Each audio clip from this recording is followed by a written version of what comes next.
we are going to implement the one-to-many association. This is our design for one-to-many. It is between store and product. We have created store.java for class store, and for this implementation, we need to create product.java. Here is the design for the class product. The definition of attributes for class products can be overwhelming, so we limit it to 3 only. Then, the definition of methods for class products, which is the getter and setter for some of the attributes.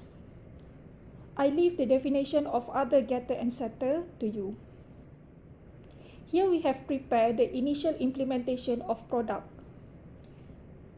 We have public class product, followed by the declaration of the attributes and the declaration of the method for getter and setter. The implementation is not complete, so I leave it to you to complete the implementation of product.java.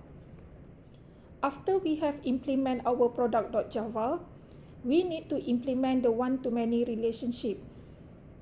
The part many indicates more than one objects, or perhaps 0 object will exist when the store is created.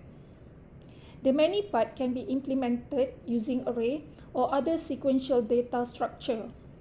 For example, in Java, we use list.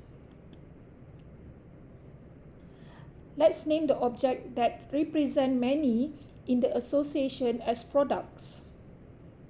Whether it is array or list, I leave it to you to decide. You can refer to Java API documentation on how to use the list. Coming back to our example here, the store need to know the products it sells. So, the products will be a member in class store. Let's update our Java code. For this example, I choose list to represent the many parts object.